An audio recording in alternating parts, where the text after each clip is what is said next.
America, the land of opportunity, the beacon of freedom, a place where allegedly anyone can make it if they just work hard enough. But is that really true?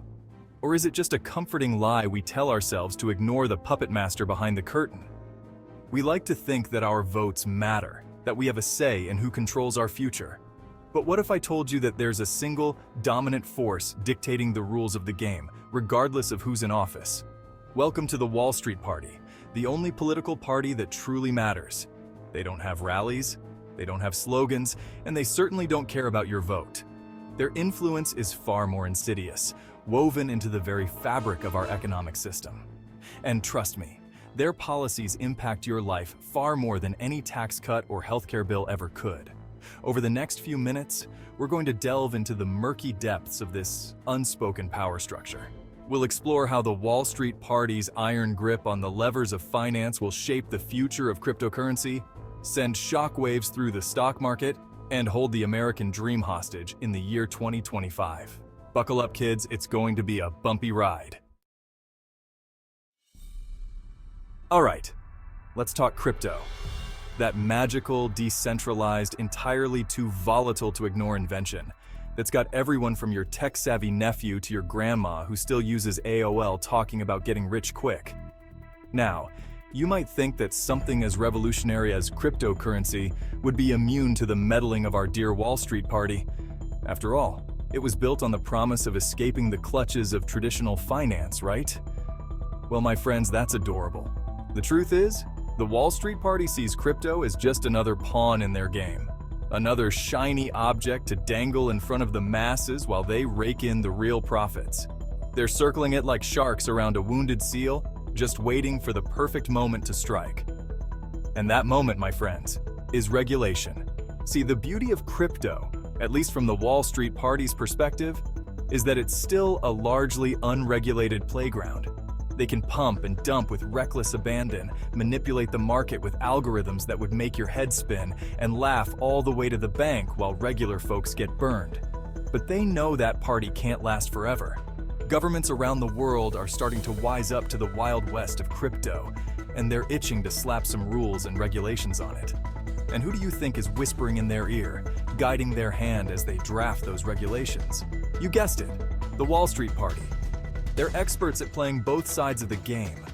They'll publicly bemoan the lack of regulation, shedding crocodile tears over the poor souls who lost their life savings on some meme coin, all while quietly lobbying for rules that will benefit them and only them. They'll push for regulations that stifle innovation and competition, crushing any chance of a truly decentralized financial system emerging. And once they've wrestled crypto into submission, they'll slap their logo on it, package it up in a nice, neat ETF, and sell it right back to you with a hefty management fee, of course. Don't be fooled by the promises of mainstream adoption and institutional investment. The Wall Street Party isn't interested in democratizing finance. They're interested in monopolizing it. They'll let you play in their sandbox, but only if you play by their rules. Now, I know what you're thinking, John. This all sounds incredibly cynical. Surely there are some good actors in the crypto space, some people who genuinely want to use this technology for good. And you know what? You're right, there are.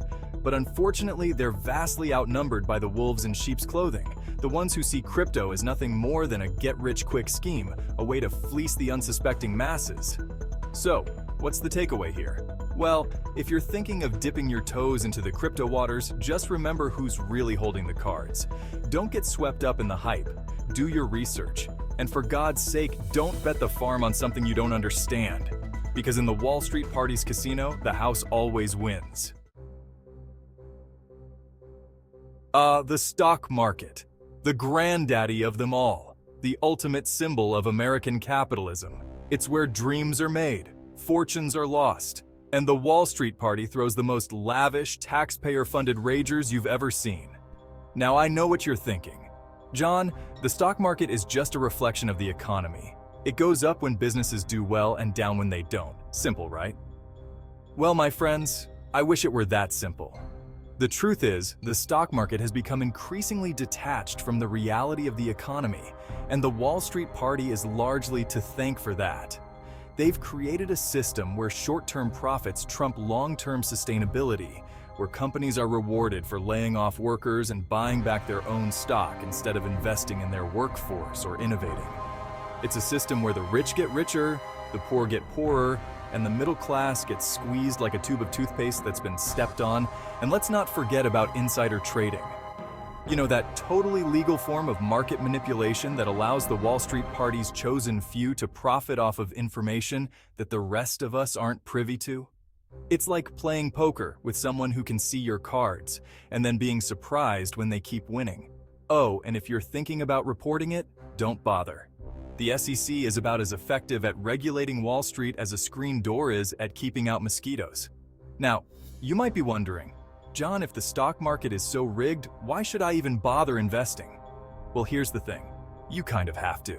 With wages stagnating and the cost of living skyrocketing, investing in the stock market has become one of the few ways for ordinary people to build wealth. It's like a game of Russian roulette, but instead of a bullet, there's a slim chance of financial security. So what's the solution? Well, for starters, we need to start demanding more transparency from our elected officials. We need to know who they're really working for, the American people or the Wall Street Party. We need to close the loopholes that allow for rampant insider trading and hold those who engage in it accountable. And most importantly, we need to stop treating the stock market like a casino and start treating it like what it should be, a tool for building a more just and equitable economy. Until then, buckle up, because the Wall Street Party is going to keep riding this roller coaster of volatility, and they're going to keep making sure that they're the only ones who come out on top. Homeownership. The cornerstone of the American dream. The idea that anyone, regardless of their background, can achieve financial security and build a better life for themselves and their families by owning a piece of the pie. It's a beautiful sentiment, isn't it? Unfortunately, it's also become about as attainable as a unicorn riding a roller coaster on Mars. And you can thank the Wall Street Party for that. They've realized that housing isn't just a basic human need, it's also a fantastic investment opportunity. And they've been absolutely relentless in their pursuit of squeezing every last drop of profit out of it. Remember the 2008 housing crisis? Yeah, that wasn't an accident. That was the Wall Street Party throwing a house party, getting a little too carried away with the subprime mortgage cocktails, and then burning the whole damn place down as they stumbled out the door. But did they learn their lesson? Of course not. They just dusted themselves off, put on their best "we're here to help" smiles, and went right back to their old tricks. They gobbled up foreclosed homes at bargain basement prices, turned them into rentals, and jacked up the rents, pricing out entire generations of would-be homeowners. And it's not just individual investors. Wall Street behemoths, flush with cash from their friends at the Federal Reserve, are buying up single-family homes and turning them into rental properties at an alarming rate. They're like a pack of locusts, descending upon neighborhoods, gobbling up everything in sight, and leaving behind a trail of economic devastation. But wait, it gets worse. Remember those rock-bottom interest rates that were supposed to help people achieve the American dream of homeownership? Well, they also created a perfect storm for the Wall Street Party to swoop in and inflate housing prices to astronomical levels. So now, even if you can somehow manage to scrape together a down payment, you're stuck with a mortgage that would make your grandparents' eyes water. And don't even get me started on the plight of renters. With the Wall Street Party controlling a growing share of the rental market, they're free to raise rents with impunity, leaving tenants with little choice but to cough up the cash or face the very real threat of eviction. It's a vicious cycle of exploitation, and the Wall Street Party is raking in record profits while the rest of us struggle to keep a roof over our heads. So, what's the solution? Well, for starters, we need to stop treating housing like a commodity and start treating it like the essential human right that it is. We need to crack down on predatory lending practices, regulate the institutional investors who are buying up our neighborhoods, and provide real, affordable housing options for everyone. We need to level the playing field and give everyone a fighting chance to achieve the American dream, not just the Wall Street Party and their cronies. Until then, the Wall Street Party will continue to hold the American dream hostage, auctioning it off to the highest bidder while the rest of us are left to fight over the crumbs. And that, my friends, is a tragedy of epic proportions. So, there you have it. The Wall Street Party controlling your future, one rigged market at a time. They've infiltrated every corner of our financial system, manipulating it to their advantage while the rest of us are left to deal with the consequences. They're the puppet masters, pulling the strings of our economy, and it's time we cut those strings and took back control. The future may seem bleak, but it's not hopeless. We can fight back against the Wall Street Party's grip on our economy. We can demand better from our elected officials. We can educate ourselves about the financial system, and we can support businesses and organizations that prioritize people over profits. The question is, are we willing to do what it takes? The future of our economy, and indeed our democracy, depends on it. Choose wisely, America. The Wall Street Party is counting on you to stay silent.